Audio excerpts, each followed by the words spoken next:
Howdy, folks. So, the era of top 30 prestige is now upon us in MCOC. It's a fact of life we have to deal with. We just finished off the first week of Alliance Quest, where we had the top 30 prestige system as opposed to the top 5 prestige system that we had previously. And this is the first month where the event quest, its difficulty, and more importantly, the rewards are based on your prestige. And so there's been a lot of communication about this from within the community, most of it a little bit negative. One common bit of feedback that I hear from people is that they feel like their rank up decisions, their sigstone decisions are going to be effectively made for them from this point forward. That you no longer have that flexibility to say, I rank up who I want, I sig up who I want. No, given that, Prestige now comprises a lot bigger percentage of your roster, as well as now it's not just AQ, it's EQ. People feel like, well, essentially every rank up decision, every sigstone decision has to be made with Prestige in mind from this point forward. And I have my doubts about that. So I want to take a data-driven look at analyzing the Prestige situation and seeing what does it mean for me, what does it mean for you as far as how you think about rank up and sigstone decisions going forward. I think I'll put something like latest AQ cutoffs or updated AQ cutoffs in the thumbnails, so I don't want to clickbait people for too long. So let's start there.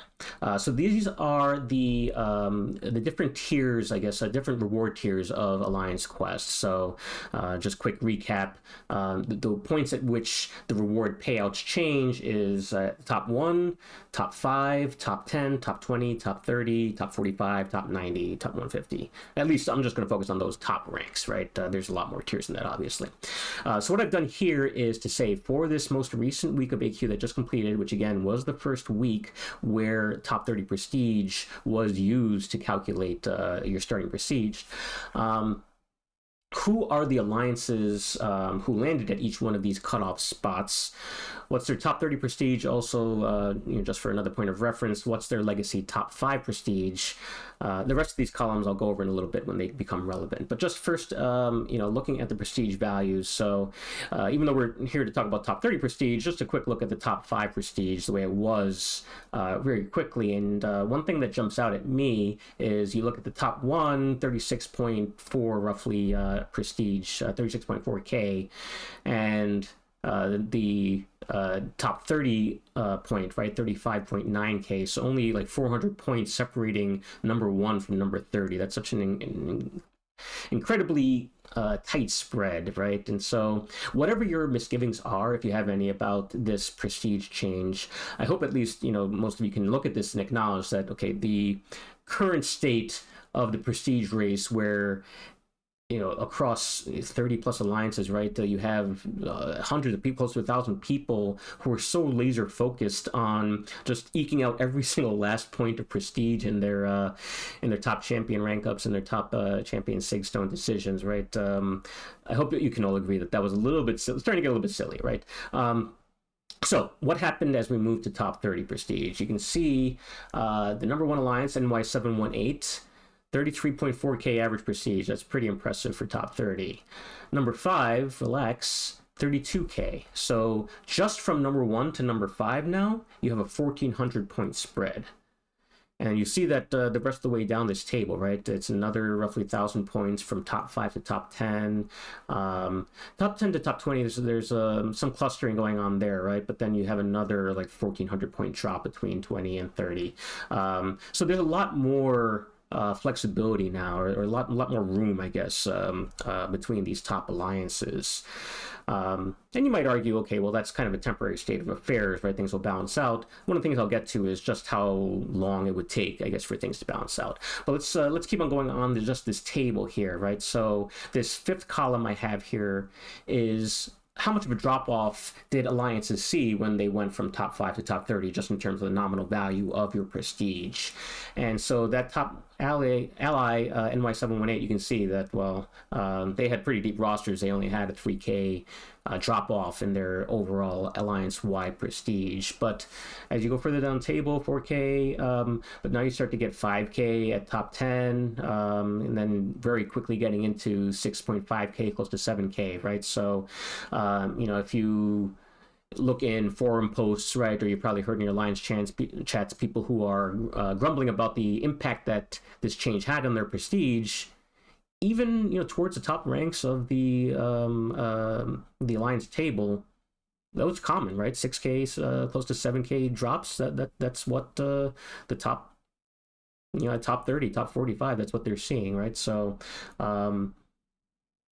if you're feeling like, oh, my roster wasn't that deep, and now that's going to be exposed, well, take comfort in the fact that even in the top alliances, there's a lot of people in the same position as you, right? And so to emphasize this a little bit further, these last few columns, I've looked at, okay, what was the prestige of the top guy in the alliance, the number 5 guy in the alliance, and then looking at the other extreme, right? Who was the what was the prestige value for the number 25 guy, and who's the number 30 guy, right? And obviously we're not going to talk about summoner names here, right? But so again, NY718, they're kind of just stacked across the board. So even the bottommost guy had 31K prestige, which is quite a lofty prestige number. But very quickly you see, the top 5 ally relax, 29.2. My prestige is not that far off from that. And actually, I have better prestige than the bottom guy in the top 10 alliance, the top 20 alliance, etc. Right? So, so yeah. Again, the point I'm making is that even at the very top end of the game, there are quite a few people who had shallower rosters than their raw prestige value, the top 5 prestige value would indicate, right? So if you feel like you have a lot of catching up to do because your prestige value dropped by 6K, 7K, even more than that, right? 8, 9K, you don't. So I made the assertion that some of these people who don't have the thickest rosters, even in these top alliances, that it's going to take them a lot of time and effort to catch up. And how do I prove that? So what I did was I put all of my roster data into a spreadsheet. And so I have listed here all the different champions that affect my prestige.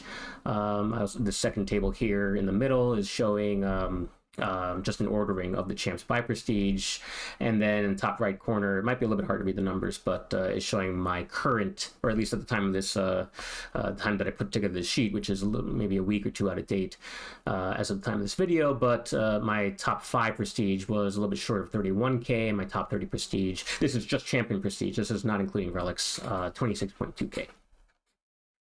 Okay, so what's the point of this? So you can see that there are these columns here like sig stones added. So what I did was I tried to figure out, well, which champs have I actually invested sig stones into, and how many? And I came up with a number, and obviously, this is going to be imperfect. It's based on my recollection, but it's probably in the ballpark, right? And that's all that's really necessary for this exercise. So roughly 1,600 sig stones that I've used over the course of building my my top chance on my roster, which seems like a crazy number. It's more than I would have predicted, but let's go with that, right? And I have, again, at the time of this, at the time that I put together the sheet, had 7 rank 4 champions. And so where do we go with this? So in a parallel universe where I was purely focused on prestige and had been purely focused on prestige, I guess, ever since 7 stars came out. And it's going to be a little bit unrealistic because I guess it's also with knowledge of which champions are the current top prestige champs, right? Which, again, it's unrealistic, but it's the best that I can do to make this exercise tractable. So here's what now my roster would look like. And I've, highlighted in red all the champs which I had to reverse rank up decisions or sig stone decisions, right? And in yellow are the champions where now they're either ranked up or sigged up, right? And so, there's some painful decisions for me, right? Nick Fury, champ I liked having at rank 4, sorry. At sig 1, you're not going to cut it, right? Jean Grey, unduped. Sorry, can't have her R4. Tigra, Guardian, no. Sorry, no sig stones for you, and no R4. Domino doesn't get sig stones, etc. Right? And so, who are the champions I had to rank or sig up? Onslaught had to get sig stones. Shothra had to get sig stones. Okoye, Idum, Surfer, Danny Moonstar, Sunspot. Right? So, many of these champs are good, and some of them, great, but champions that I wouldn't have, well, obviously I did not sink 6 stones into when it was just decisions that I made purely of my own volition. And some of these champions that I won't name names, right, but just either they're not for me or they're just not very good in the game, right? So champions that I definitely would not have ranked up if it weren't for prestige. And so in this mythical hyper prestige focused version of my account, what impact do these decisions make? Again, the numbers might be a little bit small, but I read them out, right? So top 5 prestige would have been great, 34k, and that's just champion prestige. That's sky high. Top 30 prestige, 26.8k, right? So apples to apples. Champion prestige previously, or in my with my actual roster, 26.2k. It increases only to 26.8k, 600 point roughly difference. So it's not it's not a trivial change, but it's certainly, given the number of changes that I had to make to my roster, right? Certainly not the magnitude that I would have expected in return for all of these different decisions, many of them which would have been painful. So why is it that even over, again, in this hypothetical example, having made rank and 6 stone decisions over such a long period of time, how could it have such a relatively modest impact on my top 30 prestige? And the answer is in this histogram, which I'll hide my face so you can see a little bit more clearly. And again, some of the numbers might be too small to read, but the important part is the overall shape of this this chart. So what this chart is showing is it's a histogram for 7-star rank 4 sig to 100 champions in this game, the playable champions in this game, and then putting them into 100 point brackets for prestige, right? 100 point bins. What does the distribution look like of prestige over that set? And so there's 209, at least at the time that I put this together, 209 total playable 7-star champions. And you see this this part of the chart here. You probably can't see my mouse cursor, but I'm looking over the section between 33,100 and 33,400, right? And so it's 130 champs of the 209 that are in this very narrow band, this 400, 500 point band. And so that's the reason why, right? Is that the majority of the champs in this game don't have materially different prestige. It's really only, even above this band, you can see that, well, yes, there's a few champs, but they're not much greater, right? So it's really only at this extreme right end of the histogram where you have champs with materially different prestige, and that's only 9 champions out of the 209. So the number of champions in your roster that even if you're making prestige-focused decisions are going to have a big impact on raising your prestige, it's such a small percentage. So you could argue, certainly that, well, look at the left end of this curve, right? That look at all these champs with really poor prestige. Should I at least avoid ranking or sigging up those champs? And that's up to you, right? I can understand if you feel like, okay, well, Juggernaut, sorry, his prestige is just too bad, so I'm not going to take him to rank 4. Up to you. What I'm saying is that the vast majority of our rank up and sig stone decisions, it's not going to matter too much which champions you're choosing, because most champions have essentially the same prestige. So coming back to the AQ cutoffs, right? So keeping in mind that, I went from 26.2k champion prestige to 26.8k, right? So let's add on, let's just say another 2k for relic prestige, right? So we're talking about 28.2 to 28.8. So if I were trying to push AQ, what would that mean for me? Well, I'd go from someone who is somewhere, being a low prestige guy in between top 30 and top 45 alliance to a low prestige guy in somewhere between top 20 and top 30 alliance, right? Which, again, I'm not going to trivialize the difference in rewards that go from going from top 45 to top 30, but again, think about the magnitude of the decisions that I had to make over such a long period of time. And it was also, again, it was unrealistic because it was being, this analysis was done with knowledge of what the top prestige champs are now. So I didn't have any wasted sig stones going into champs that ended up being relatively low prestige over time. So again, I'm not trying to tell you what to do with your account or to disparage people who really want to be in these top prestige alliances and do anything that they do anything that they can to make it into as high an AQ tier as possible.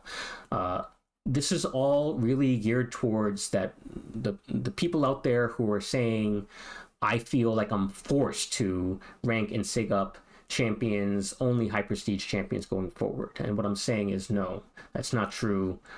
Only if you're really trying to push the absolute top of AQ, and even then there's some room for you not to be ranking up and taking up the absolute highest prestige champs, right? But especially for those of us who are outside top 10, top 20 AQ, you really do not have to be making those kinds of sacrifices if you don't want to. That being said, I did mention at the outset, I've been mentioning here and there throughout, that part of the reason why people feel this anxiety about the prestige change is that prestige no longer applies just to AQ, it applies to EQ. Up to this point, I've only been talking about AQ, so let's switch over to looking at Event Quest. We're looking now at this handy dandy screen that Kabam put together to show you what are all the different rewards that you get from Event Quest now for Classic and Elder difficulty completion exploration. And so there's a lot of different rewards here. We're not going to go over every single one. What I decided to do was to zero in on what I consider to be the juiciest subset of rewards. And I think probably, some of you may quibble with some aspects of it, but in large part, I think people are going to say, okay, yes, T7 Basic, T4 Alpha, T6 Basic, T3 Alpha, T6 Class Catalysts, 7-star Awakening Gem Shards, 7-star Shards, Titan Shards, and 7-star Sig Stones, both generic and crystals, right? Those are the ones, those are the rewards that you're really going to depend on, that you're really looking for. I should note, as long as we're looking at this screen, the way that Kabam displays these different potential rewards, it's organized in terms of all these different prestige values, right? And then shown, okay, these 19 different values, what are the rewards that you get at these different, at each one? And that led some people, logically, I guess, to think that, oh, these are different discrete reward tiers, and I have to get my prestige up to, the next bracket in order to get the rewards associated with that bracket. And that's not how it works. It's actually, all these rewards are on a continuous curve. And what this screen is showing is just some values that Kabam has chosen to be representative points on that curve. So you can see, okay, if I were to go from 28K to 28.8K, right, what would I get? But it's not the case that you can only get an increased rewards if you go from one value shown here to the next value shown here. Any increase in prestige gives you more rewards. So with that explanation out of the way, let's now look at the value for these rewards, right? So because these rewards I talked about are in the Radiance store, I can compute a Radiance value on those rewards. And then more importantly, well, what's the incremental value in Radiance that I'm getting from increasing my prestige? And so to relate it back to, again, my own hypothetical example of my current account, which was at, again, for total prestige value, let's call it 28.2. And if I were prestige focused and had been for a long period of time, I went to 28.8. So that increase would give me something on the order of 15 or 16K incremental Radiance value from the rewards. I will say, I want to acknowledge that it's just a subset of the rewards, but it is the juiciest subset of rewards. I think that a lot of people would agree. So 16K Radiance, I wouldn't poo-poo it, right? Certainly, I feel some pressure in Battlegrounds every season to get those 10K Radiance milestones, but at the end of the day, 16K incremental Radiance, and what is that buying you in the Radiance store? It's like, 3 tier 4 alpha, actually not even quite 3 tier 4 alpha. So this is not going to make or break your account. If you, again, think about the massive number of changes I would have had to make to my account in order to get that 600 extra Radiance, and all for 16K Radiance per month. For me, again, for some people, that might be worth it. What I'm saying is that for me, and I think maybe now for a lot of you that were worried about the impact of this prestige change, maybe now you're feeling like, well, okay, maybe it's not as bad as I thought it would be. And I'll make a further point that instead of focusing your rank ups and your Sig Stone decisions on purely prestige, you have a choice to make, right? Maybe instead of that, you want to focus on making your roster better for War, or making your roster better for Gladiator Circuit? And could you make up that 16k Radiance by pushing a little bit harder in one or both of those modes? And again, these values might be a little bit hard to see, but and the answer is going to depend on exactly where you are right now in terms of bracket. But for many people, the answer is going to be yes, right? You can go from gold 3 to gold 1, that's 10k right there. Go from plat 4 to plat 6, 20k Radiance increase. In Battlegrounds, right, if you go from Uru 1 to Gamma 2, that's like 25k plus, right? Go from Gamma 1 to what, into mid-range of Quantum. It's a lot of ranks that you go up, but if you're really making a concerted effort to improve your roster, that's a very achievable climb to make. So again, I sound like a broken record at this point, but hopefully I'm making the point clearly that whatever game mode that you want to focus on, whatever type of improvements you want to make to your roster, go ahead and keep on making those types of improvements. And in terms of the impact on your account, it's not really going to make any kind of difference at the end of the day, outside of those people at the very, very top of the AQ race who want to stay there. All right, so hopefully this video helped you out. Maybe you learned something. Maybe you felt like I missed something. Maybe I'm overstating or understating, I guess, the importance of some changes, or maybe there's something I've missed entirely. Please do any type of feedback. I welcome it in the comments. If you like this video, if you thought it was useful, please do share it with your friends, with your alliance mates. If you haven't subscribed, please do subscribe and try to get your friends to subscribe, right? That helps me out.